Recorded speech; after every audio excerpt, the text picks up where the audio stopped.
Hola, ¿qué tal? Muy buenas noches, bienvenidos a Noticias 22. Gracias por acompañarnos. Saludamos a Laura Regis en la interpretación de lengua de señas mexicana. Rafa, ¿cómo estás? Mi querida Laura, muy contento, amigos del auditorio, qué placer saludarlos con un programa muy variado y con matices internacionales. Efectivamente, fíjense que llega a nuestro país el primer cinematógrafo sonoro.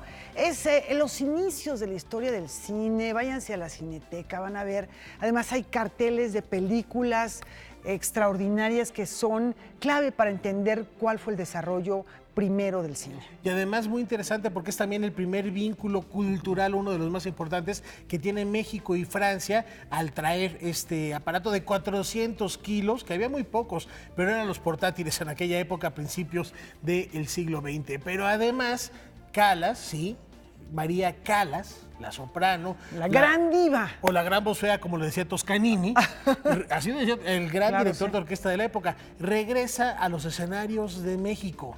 Y esto gracias a las nuevas tecnologías. Además, vamos a ir hacia el centro de la Ciudad de México en un ratito más. En el Colegio Nacional, un conciertazo de verdad que nos invita a descubrir las sonoridades contemporáneas de diversas latitudes. Por allá está Karen Rivera con un equipo de Noticias 22 con todos los pormenores en vivo.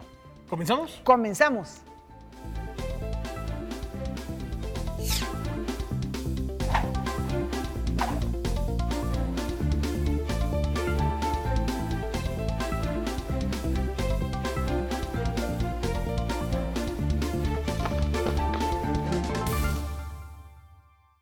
Bueno, pues vamos a enlazarnos de una vez, ¿no, Rafa, con Karen para que nos cuente cómo están las cosas allá en el Colegio Nacional? Me encanta la propuesta, Karen Rivera. ¿Cómo estás? Muy buenas noches. Platícanos esta celebración de uno de los grandes artistas austriacos que nos invita a explorar sus sonoridades llenas de matices, llenas de colores, llenas de disonancias. Karen, ¿de quién se trata? ¿Qué tal, Laura, Rafael, amigos de Noticias 22? En efecto, me encuentro en el Colegio Nacional, donde en unos minutos iniciará el concierto retrato de Georg Friedrich Haas.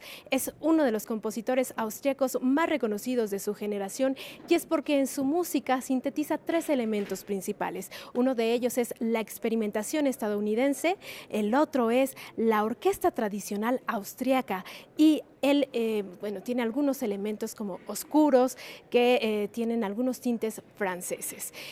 Tuvimos la oportunidad de platicar con el coordinador de este concierto, el compositor mexicano Mario Lavista, quien también es integrante del Colegio Nacional, y él nos habla sobre estas piezas que se van a interpretar y sobre todo de CEPROMUSIC, que son los músicos que estarán a cargo de esta presentación. Vamos a escucharlo. Bueno, vamos a presentar el día de hoy una vez más al grupo CEPROMUSIC, que es un ensamble de música de cámara que fue fundado en 2012, hace 7 años, por el estupendo músico español José Luis Castillo, quien es además director de la Orquesta de Cámara de Bellas Artes. La función de este grupo, o la finalidad de este grupo, es hacernos conocer a los compositores clásicos de finales del siglo XIX y principios del XX y a los clásicos de la segunda mitad del siglo XX.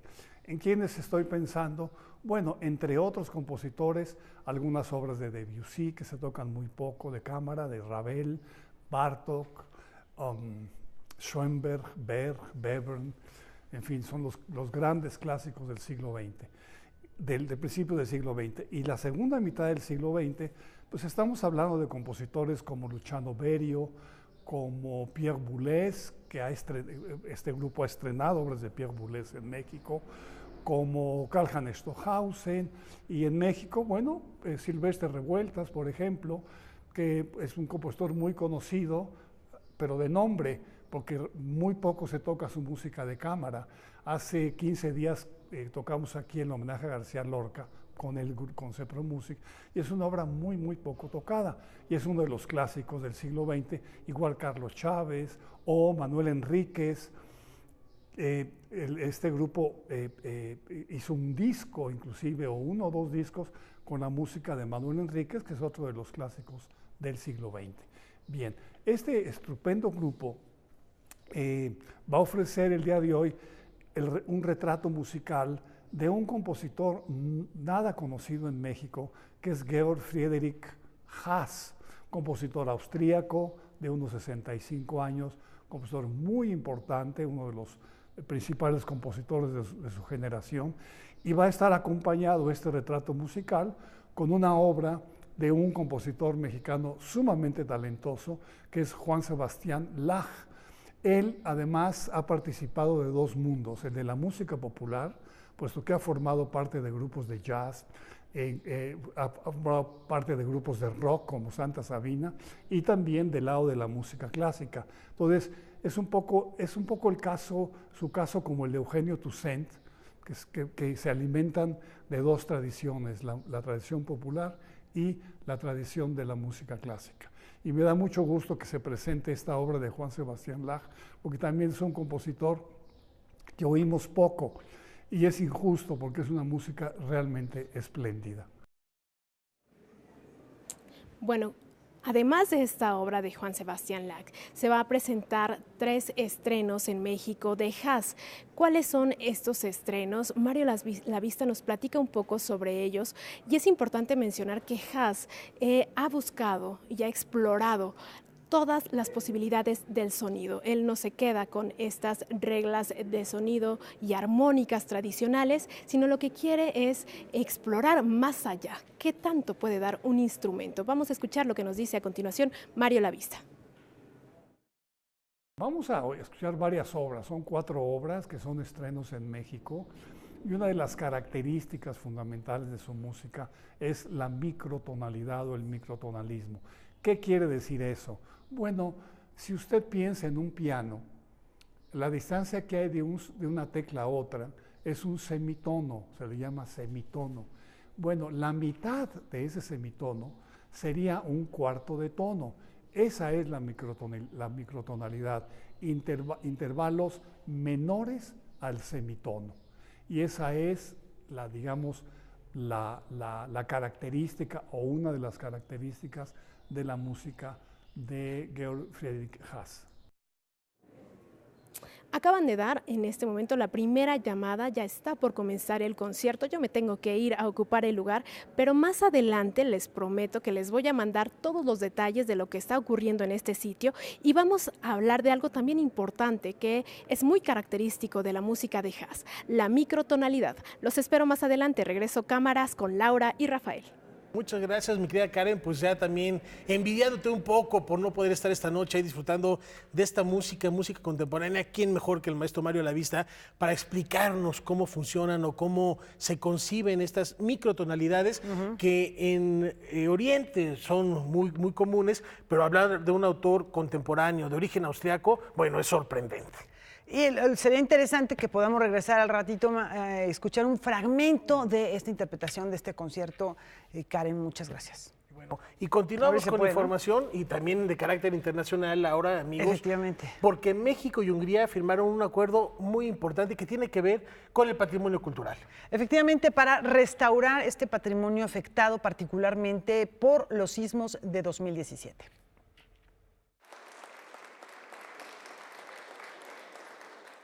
Damos este día la bienvenida al gobierno húngaro y al pueblo de Hungría para que vea siempre en México un país que lo recibe con los brazos abiertos. Muchas gracias. És keresztény országként mi saját kötelezettségünknek tartjuk azt, hogy segítsünk a bajba jutott keresztény közösségeknek. Es una responsabilidad nuestra de ofrecer nuestra mano, nuestra ayuda a todas las comunidades que están sufriendo. És amikor meghallottuk a híreket, hogy földrengés volt Mexikóban, Cuando oímos la noticia del terremoto de México, akkor világossá vált, hogy katolikus testvéreink templomai is megrongálódtak. se hizo claro también de que nuestros hermanos cristianos también han sido sufridos a través de la destrucción de sus iglesias. Akkor úgy döntöttünk, hogy Magyarország segít ebben az esetben is. Pues nuestra solución resolutiva fue de que la Hungría dará su aporte y ayuda, en ese caso también. És úgy döntöttünk, hogy $7,5 millió adunk 2 mexikói katolikus templom felújítására. Y fue la decisión de ofrecer Hungría en el valor 2,5 billones de dólares para la reconstrucción renovativa de 2 templos cristianos. El día de hoy se llevó a cabo la firma de acuerdo de cooperación entre México y Hungría para la restauración de templos afectados durante el sismo del 19 de septiembre de 2017. Estamos hablando del templo y antiguo convento de la Natividad en Tepoztlán, Morelos, y el templo del Sagrado Corazón de Jesús, ubicado en la Ciudad de México. La firma se llevó a cabo en el área de murales del Palacio de Bellas Artes entre Alejandra Frausto, secretaria de Cultura del Gobierno de México, y el ministro de Asuntos Exteriores y de Comercio Exterior de Hungría, señor Péter Szijjártó. El acuerdo que hoy firmamos muestra la solidaridad absoluta del Ministerio de Relaciones Exteriores y Cultura de Hungría para colaborar con estos desafíos.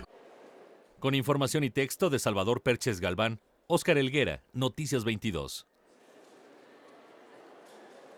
Bueno, son buenas noticias. El año pasado les platicamos también de la llegada de una delegación francesa de expertos en restauración. Ahí son varios los países que se han sumado a este apoyo a México para lograr que el patrimonio dañado por estos sismos se vaya recuperando. Con Hungría se está hablando de un estimado de 135 millones de pesos para rescatar estos templos que en Noticias 22 hemos visitado, le hemos dado seguimiento a un reportaje que ha hecho a lo largo de los tiempos Alberto Aranda, para también ahora, con este nuevo impulso, darle seguimiento. Y vamos a una pausa, Laura. Volvemos enseguida.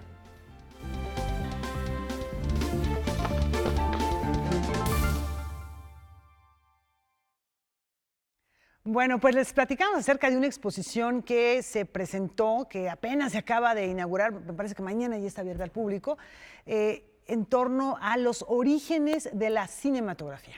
De manera particular, estos aparatos que trajeron o que enviaron los hermanos Lumière a nuestro país, pero de manera particular es con sonido en los orígenes del cine. El sonido sincronizado entra en 1927 con el cantante de jazz, pero años antes ya se habían hecho pruebas de poder poner al mismo tiempo un gramófono y un proyector para dar esta sensación del arte total que era el cine audiovisual.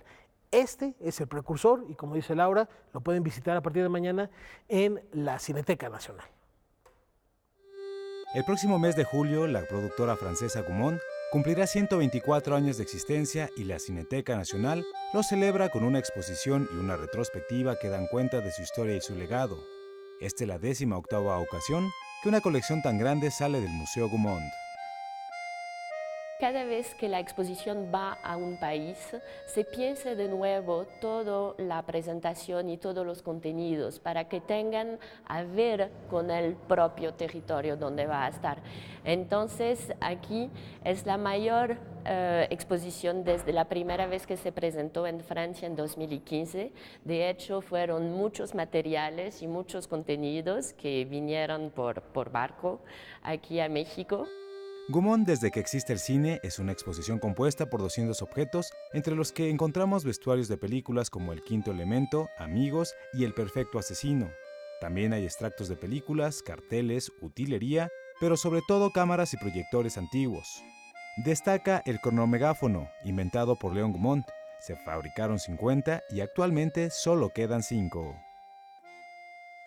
Alors c'est vrai que pour la première fois, on a décidé de faire voyager ce chronomégaphone qui était fabriqué pour voyager à l'époque, mais qui est quand même assez lourd. Il fait plus de 400 kilos. C'est donc un projecteur, c'est le premier projecteur qui avait été créé en 1902, je crois, par Léon Gaumont, pour pouvoir projeter du cinéma sonore dans des très grandes salles. Il est le lien entre le Mexique et la France. Quand nous l'avons racheté il y a 5 ans, auparavant, on était propriétaire de la moitié d'un appareil qu'on partageait avec la Cinémathèque française qui avait l'autre moitié. Et puis on a eu l'opportunité d'acheter celui-là dans une vente aux enchères il y a 5 ans. Et celui-là, précisément, marque l'histoire avec le Mexique. Quand à l'époque il est acheté par Charles Proust. cuenta la historia que el cronomegáfono iba a ser embarcado en el Titanic, pero tardaría varios días en zarpar, así que se decidió enviarlo por otra ruta, directo a Cuba y luego a México. Estuvo poco tiempo en nuestro país, pues estalló la revolución. Yo creo que es muy importante porque no creo que haya otra empresa que haya tenido un trabajo durante 124 años. Y creo que en ese sentido lo que nos permite esta exposición es seguir esa evolución de un interés por el cine y lo que me interesa mucho, ustedes lo van a ver, es que siempre hay esta combinación de cine más comercial con un cine extraordinario de alta calidad artística como el de Jean Vigo, por ejemplo. Como es costumbre, alrededor de la exposición se realizarán diferentes actividades académicas y una retrospectiva que incluye títulos de directores como Jean Vigo, Claude Chabrol y Robert Bresson. Gaumont, desde que existe el cine, se inaugura el 10 de abril y permanecerá hasta junio.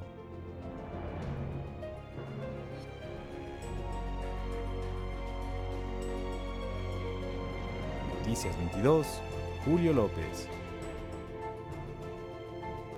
Bueno, estábamos viendo impresionados este montaje que realizaron en torno a películas que van desde esos primeros años del siglo XX hasta muy recientes. Platicamos que además están estos carteles afuera como Le Tonton Flangueur, en fin, películas como Fantomas, que son clásicos de esta casa cinematográfica, hasta una que mencionaba Julio, que será de los años 90, ¿no? El Quinto Elemento. Quinto Elemento, hay que darnos una vuelta, siempre sobran pretextos para visitar la Cineteca. Ahora tenemos uno más, poder ver la historia y tocar 5 aparatos nada más de estos son los que quedan, y uno en particular que tiene la historia también mucho que ver con el desarrollo del cine en nuestro país. Decía 1902. Entrevistada cuando se crea este cinematógrafo, cronocinemátógrafo. Cronogramófono. Cromógrafo.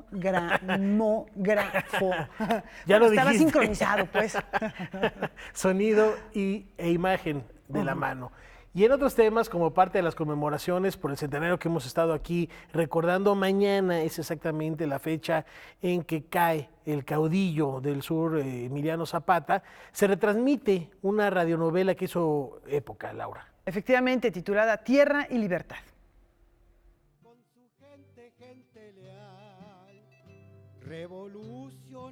Para el segundo semestre del año se estrenará la serie de radio Emiliano Zapata, el caudillo del agrarismo, basada en el libro Emiliano Zapata, su biografía de Felipe Ávila.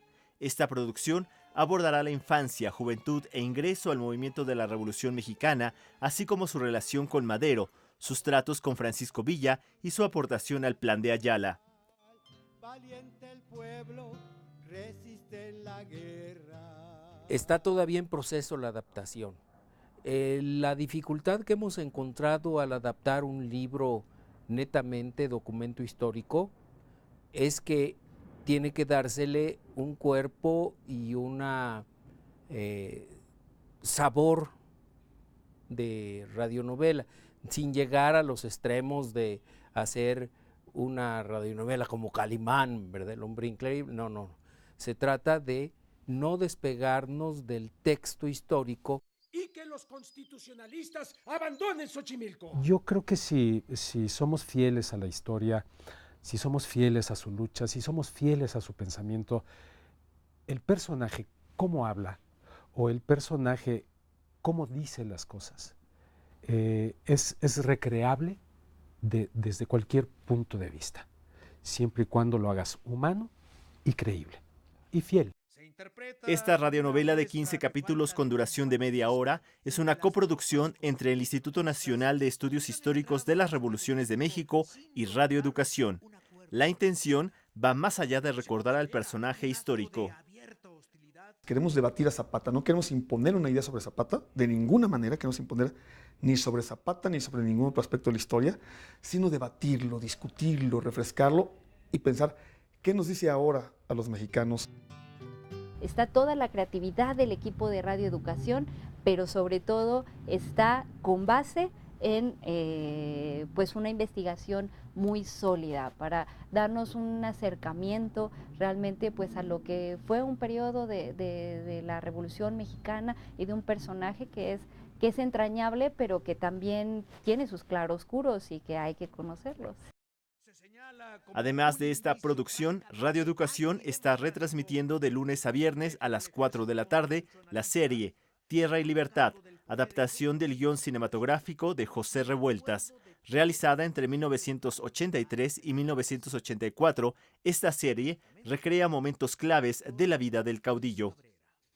Pero por supuesto lo que nos muestra pues es más que un héroe digamos estereotipado, pues nos muestra una parte humana, nos muestra el contexto histórico en el que se da la lucha zapatista, y creo que eso nos viene muy bien precisamente en esta época, porque necesitamos ver todas las aristas de los personajes históricos. Noticias 22, Alberto Aranda. Solo se aceptará si se firma un acta de adhesión al Plan de Ayala. La condición. Bueno, es una muy buena forma de acercarse a la historia a través de esta forma de presentación, que no es ficción, pero que sí noveliza y que hace mucho más atractivo para un público abierto un fragmento de nuestra historia. Y la magia de imaginación que tiene la radio, de manera particular, Laura, no me dejarás mentir, como personalidad de la radio, ese poder, esa manera de jugar con las sensaciones, con las imágenes, literalmente en el más puro sentido de la palabra, el imaginario que genera los sonidos, las atmósferas y esas voces, te da un toque extra de nostalgia. Ya escuchábamos un fragmento. Sí. No se mencionó el elenco completo porque, bueno, no hay tampoco suficiente tiempo, pero hay que echarle un oído. Y además, Radio Educación tiene una tradición de creación de radionovelas de mucho tiempo. A veces tiene un costo, también tiene un trabajo muy comprometido, así que no es tan fácil hacer una radionovela, los buenos tiempos de la radionovela. Se ha perdido la tradición.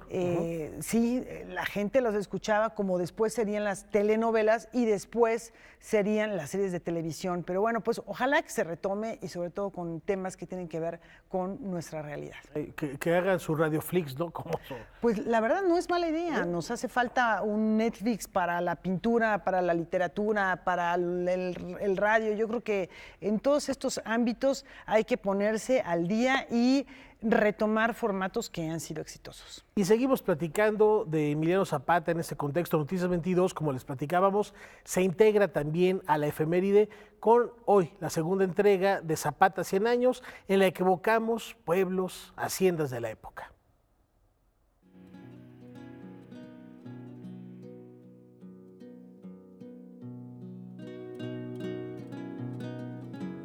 Morelos fue un lugar donde efectivamente las posiciones insurgentes fueron muy fuertes. Está el famoso sitio de Cuautla, una actividad insurgente muy fuerte, y esto a lo largo del siglo XIX se va a sostener con intermitencias, pero la violencia agraria.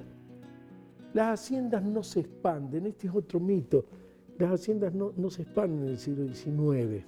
A lo largo del siglo XIX hay como una especie de precaria acuerdo entre campesinos y hacienda, en el sentido de que los campesinos dan fuerza de trabajo estacional, arriendan tierra a las haciendas para mantener sus cultivos de milpa, de autosubsistencia, pero esto se va a ir modificando a partir del inicio del porfiriato porque hay un fuerte proceso de modernización azucarera. Acá yo creo que está la raíz de lo novedoso que genera el movimiento zapatista. Las haciendas multiplican por 3 su campo cañero. Para hacerlo tienen que desalojar, no ya arrebatarle tierra a los pueblos, no, tienen que cambiar, tienen que dejar de arrendar sus tierras de temporal porque las están convirtiendo en tierra de caña de azúcar. Y entonces ahí hay una amenaza, alguna efectiva y otra se ve como una gran amenaza, porque no solamente se han pasado de 10.000 hectáreas a 30.000 hectáreas de campo cañero, se estaba planteando hacer otra duplicación entre 1910 y 1915 aproximadamente. Entonces yo creo que aquí está el núcleo del conflicto. este avance ya no es un problema de propiedad, es un problema de uso de la tierra. Es decir, los campesinos están siendo desalojados de sus tierras, están siendo muy precarizados, están siendo desalojados, y bueno, allá está el núcleo del movimiento insurgente del general Zapata. Entonces, esto me parece que hay que subrayarlo, ¿no? No pensar que fue una revuelta de tipo tradicional, de campesinos que reaccionaban porque les arrebataban la tierra, sino el resultado de un proceso de modernización muy complejo, de fortalecimiento del complejo hacendario, de más tierras dedicadas a la caña de azúcar, y esto emparenta entonces, la rebelión zapatista no la hace arcaica, la hace resultado de un proceso de modernización, y esto ocurrió con la Revolución China, esto ocurrió con la Revolución Rusa, esto ocurrió con todos los movimientos revolucionarios del siglo XX, es decir, son reacciones muy fuertes a la conmoción social que generan los procesos de modernización productiva. Claro, Zapata es un gran coagulador social, es un gran caudillo, es un hombre con un carisma muy particular. Yo digo, la consecuencia, Zapata es como el punto culminante de un proceso que tiene 100 años, o sea, que abarca, vuelvo a subrayar, el proceso de los insurgentes, todo ese movimiento en la segunda década del siglo XIX.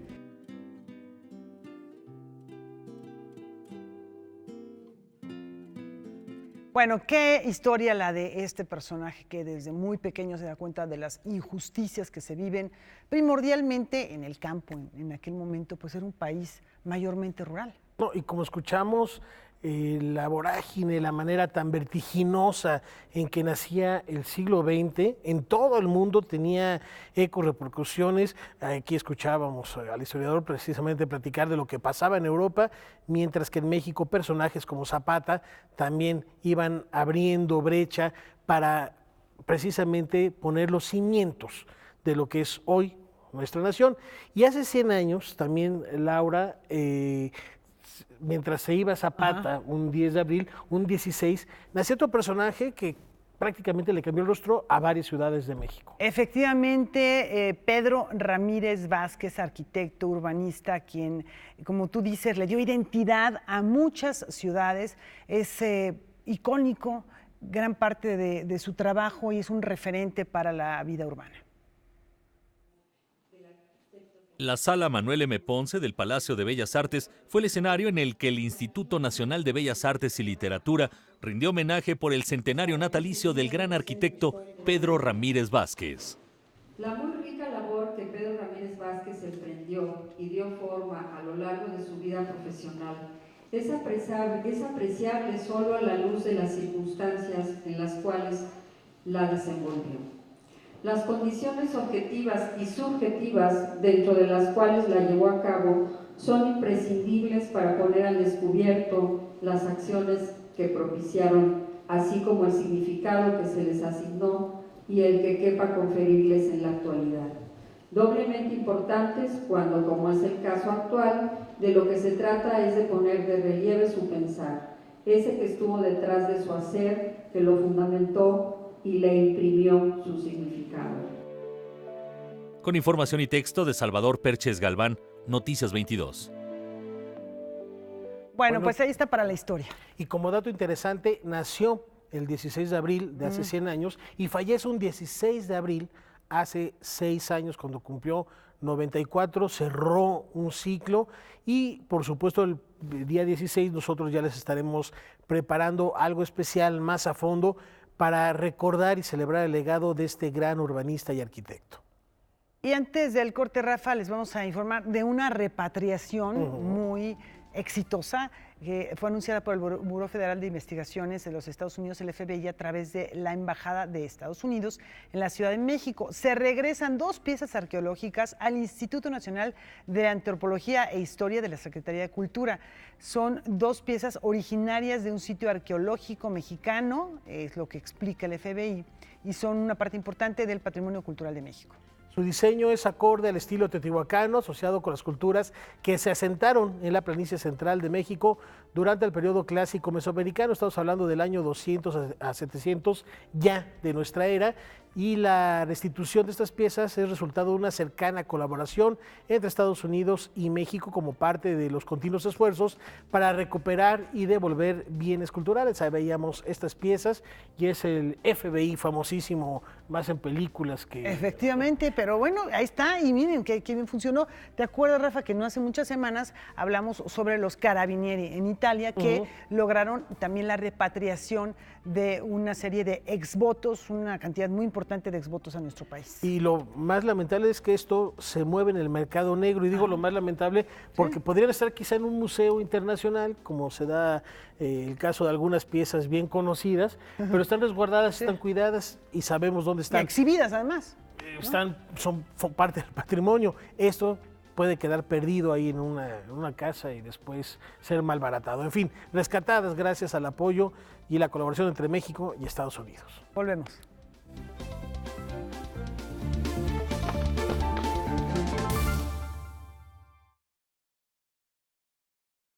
Bueno, vamos a León, Guanajuato, Rafa.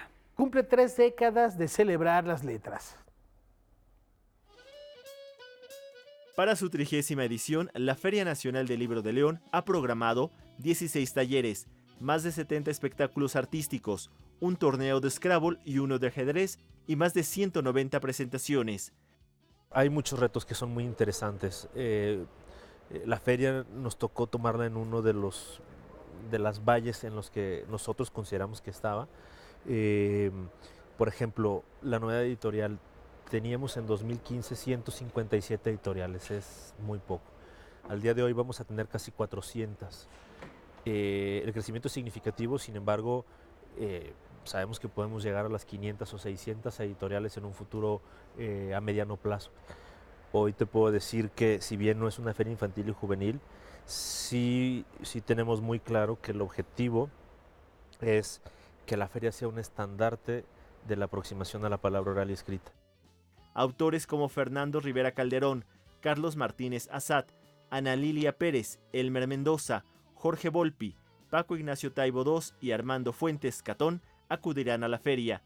Además destacan los ciclos Realismo Guanajuatense, de Ibargüengoitia a José Alfredo Jiménez, el Encuentro Regional de Gestión Cultural, Arte Contemporáneo y Del Balón al Verbo, en el que participarán Martín Caparrós, Roberto Gómez Junco, Gastón García Marinosi, Diego Rabasa y jugadores del Club León.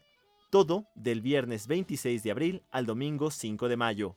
Tenemos un ciclo de realismo guanajuatense, abordando de Ibargüengoitia a José Alfredo Jiménez, que sabemos que son los grandes narradores de los guanajuatenses y a final de cuentas de los mexicanos, ¿no? Todos hemos encontrado espacios ahí de conexión con el texto de uno, con las canciones de otro. Entonces, en ese sentido estaremos reflexionando de ellos sobre como cronistas de la mexicanidad y del ser guanajuatense. Tenemos un ciclo sobre lectura y digitalidad.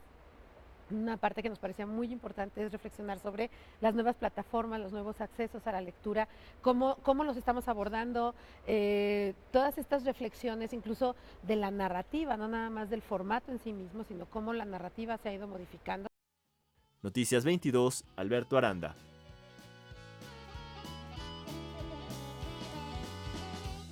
Y ahora tenemos teatro, Rafa.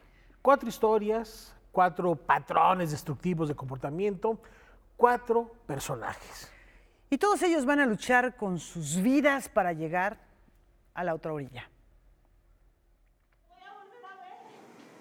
4 millennials reflexionan sobre la pérdida y la existencia, luchando por sus vidas al enfrentarse a una gran tragedia en la puesta en escena de Other Shore. Creo que el lenguaje es una convención y justamente la obra habla sobre la incomunicación y se nos ha impuesto un idioma que es el inglés como el idioma universal y el idioma que todos entendemos, pero al final del día como seres humanos nos cuesta mucho comunicarnos con las palabras. Entonces esa es una de las razones por qué el título en inglés. En el transcurso de 48 horas se desplegará el status quo de los personajes, seguido de sus crisis personales e interacciones durante el desastre y sus resoluciones después de la tormenta. Definitivamente es el punto de vista que nosotros como espectadores seguimos. Es el único mecanismo de comunicación que nosotros tenemos con esta catástrofe. Son estos 4 personajes, su manera de relacionarse y también su manera de estar solos durante estos eventos. Todos son mujeres, uno de ellos es una mujer transgénero, pero todos son del género femenino. Los espectadores, con el apoyo de audio, proyecciones, iluminación y cambios de escenografía, tendrán una experiencia envolvente y significativa. Experimentarán un espectáculo muy dinámico, con variaciones de humor, atmósferas y tonos a lo largo de la representación, bajo la dirección y dramaturgia de Roberto Espinosa Ortiz, en una historia que está inspirada en hechos reales. Viene de muchos lugares, pero creo que el más fundamental y el más específico fue pues vivir la tragedia del terremoto del 19 de septiembre de 2017. Creo que a partir de las experiencias que recolectamos de ese momento, pues se fue creando este texto que también quería retratar un poco la sensación de estar inmerso en una tragedia como esa. Los personajes lucharán por sus vidas para alcanzar otra orilla, de manera literal y metafórica. Lo que la obra plantea es que bastan unas cuantas horas de lluvia continua e intensa para que otra vez esos lagos recuperen su antiguo territorio. Pues invito a todo el público a que se unan a esta aventura que se llama The Other Shore, hasta el 15 de mayo a las 20 horas en el Teatro Benito Juárez. Con información y texto de Salvador Perches Galván, Óscar Helguera, Noticias 22.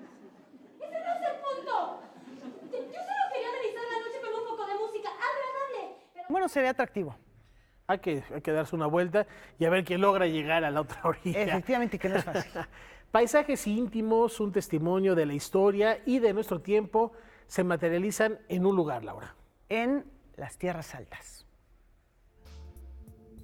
En la actualidad yo veo a mis amigos, nadie ya quiere ser padre, ya nadie quiere tener un compromiso con la vida que nos tocó, y justamente esos tópicos son los que trato de abordar con cada uno de los poemas en este apartado. Cuando Armando Salgado leyó durante la adolescencia Un mundo feliz de Aldous Huxley, le pareció gris y lejano el mundo que describía el filósofo británico. Sin embargo, 16 años después, ese mismo texto le generó una reflexión profunda sobre la condición humana, que dio origen al libro Tierras Altas de Mato Grosso. Regreso a ese libro después de 16 años y es cuando empiezo desde la poesía a propiciar un diálogo con este autor, y los poemas justamente reflejan ese peso lapidario sobre ese futuro que creo ya nos ha alcanzado. Y si eso lo sumamos con estos temas que a todos nos acongojan, que a todos nos precipitan, como la angustia de este futuro que ya nos alcanzó, como la sensación de no caber en ningún espacio porque cada vez los espacios son más reducidos, yo creo que justamente no podemos reducir al lector a un formato de poesía, a un formato único de poesía, y que creo sucede cada vez más en México. Con esta obra, el poeta michoacano obtuvo el Premio Internacional de Poesía Jaime Sabines, cuyo jurado calificó como un ejemplar que presenta diversos, sugerentes y afortunados vaivenes de la poesía, a través de un rico discurso polifónico que lo mismo es una forma de diálogo, de retrato literario y de poema documental. Y justo de eso va este libro también, cómo podemos cambiar lo que somos desde escenarios complejos, complicados, violentos, y que remiten al lector no a tomar decisiones, pero sí a que se reflexione en circunstancias sociales complejas donde es necesario plantearnos quiénes somos, cuál es nuestro origen, no solamente personal, sino como humanidad, y al mismo tiempo que el lector se pregunte qué es lo que no quiere ser. Noticias 22, Óscar Cortés.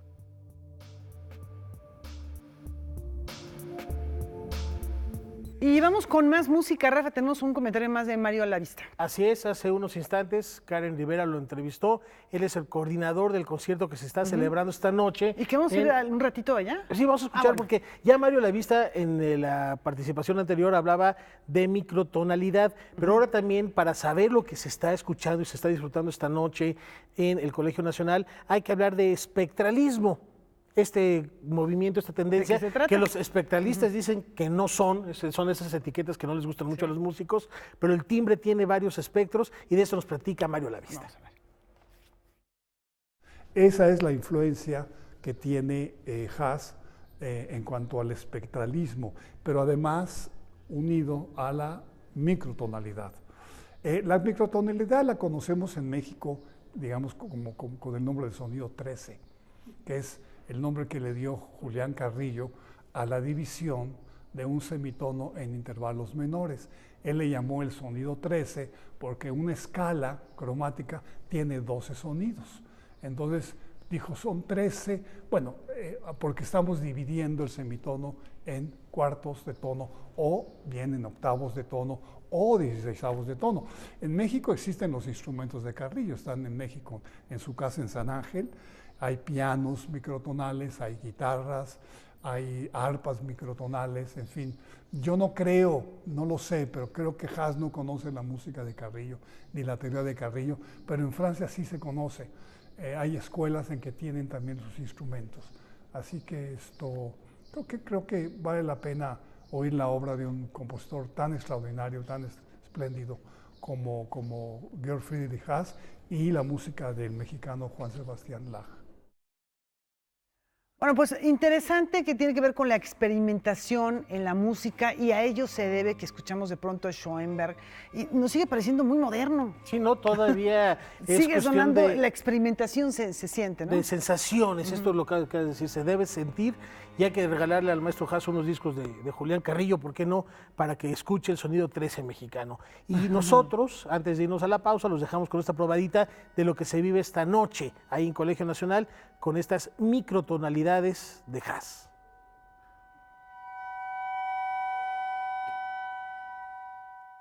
Ya les anunciábamos que María Callas está de vuelta. Nos canta desde el más allá gracias a las nuevas tecnologías. A más de 4 décadas de su deceso, la soprano griega María Callas, considerada la cantante de ópera más eminente del siglo XX, vuelve a pisar los escenarios de una forma que tiene mucho de magia, pero también de sofisticación tecnológica.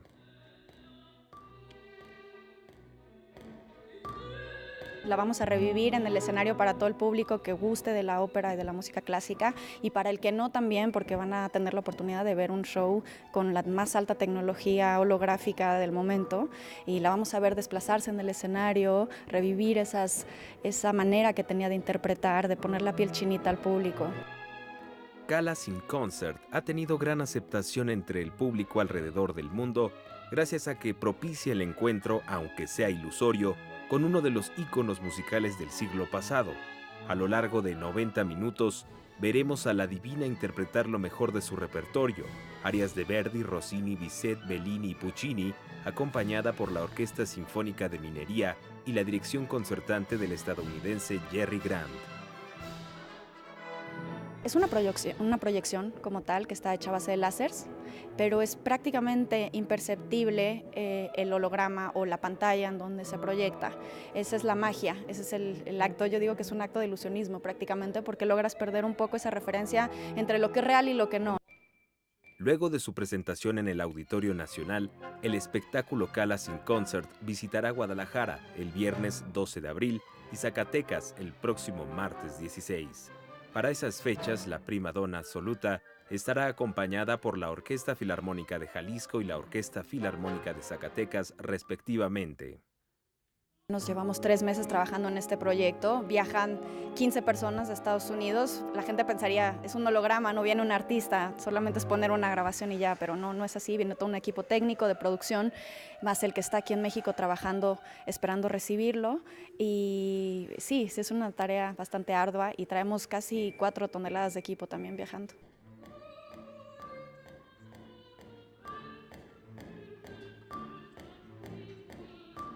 Los invitamos a todos este miércoles 10 de abril al Auditorio Nacional a las 8:30 de la noche a disfrutar de Calas in Concert, una experiencia única.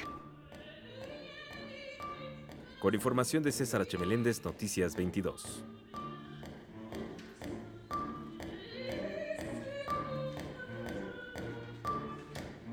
Mariana Sofía Calalleropoulos, ya les decía yo, Toscanini, aquel que le estrenó todavía las óperas allá como Puccini, decía, es la gran voz fea, no obstante, María Callas fue una mujer muy pertinaz, muy dedicada y llegó a convertirse en la gran diva del siglo XX con una voz inconfundible y que hoy se mantiene viva 4 décadas después de su partida con estas nuevas tecnologías. Y ya lo veíamos, a veces es difícil tener grabaciones de esto, como son rayos láser los que se están proyectando en el escenario, es muy fácil de captar con la cámara y se desvirtúa la experiencia que podrán tener si se dan una vuelta mañana al Auditorio Nacional. Efectivamente, lo que veíamos pues es un ensayo de la orquesta, escuchábamos la voz, pero para ver la proyección habrá que estar mañana en el Auditorio Nacional. Y pocas castas divas interpretadas como la de María Callas. El estilo, lo que decías, más allá de la voz propiamente, el estilo, la emoción que imprimía a los personajes que interpretaba, la hicieron una artista de primer nivel, única e inolvidable. Y esta noche hemos platicado mucho de cromatismo musical, pero también hay cromatismo plástico, visual. Y particularmente en nuestro país, que es un país de colores.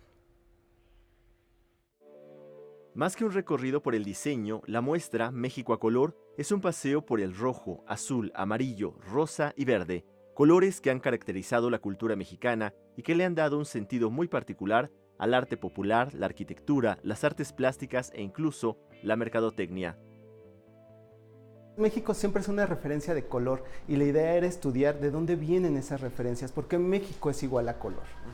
Fue cuando empezamos a consolidar la exposición tal y como ahora la vemos, que bueno, es esto, de cómo se va construyendo el color en México hasta nuestros días. Curada por Ana Elena Malet y Mariano Marroquín, México a color ocupa todas las salas del Museo del Objeto del Objeto. En realidad, esta exposición está consolidada en 2 partes principalmente. Nos dimos cuenta que el color surge a partir de la tecnología, pero no tan solo es esta tecnología industrial, sino la primera tecnología, este momento en el que las personas con un molcajete van obteniendo colores. Y luego pasamos a esta segunda sección en donde empieza la industrialización, porque ¿qué va a suceder? Cuando empieza la industrialización en México, las pinturas también se empiezan a ser más democráticas, digámoslo así, y entonces la gente es más fácil que obtenga los colores. Además que empiezan a aparecer colores diferentes, ¿no? Colores neones, colores dorados. Además, la muestra es complementada con piezas del Dr. Atl, Tamayo, Siqueiros y Chucho Reyes. Qué mejor si tú te das cuenta que las obras plásticas tienen que ver totalmente con los objetos. En el caso, por ejemplo, del método Bess-Mogart, nos damos cuenta que si bien los artistas estaban realizando piezas, después la industria comercial se da cuenta del valor que tiene el método Bess-Mogart y lo empieza a aplicar a sus productos. Entonces, todas estas cajas de pañuelos, de galletas, empiezan a utilizar el método Bess-Mogart. E incluso hasta nuestros días, si aprendemos a observar y si aprendemos a entender los objetos, nos damos cuenta que se sigue utilizando el método Bess-Mogart, ¿no? Y entonces ahí es donde conocemos, claro, es que esto viene de una influencia artística. Todos los objetos están influenciados por los artistas, ¿no? Entonces por eso era importante que dialogara la obra plástica con los objetos. Noticias 22, Alberto Aranda.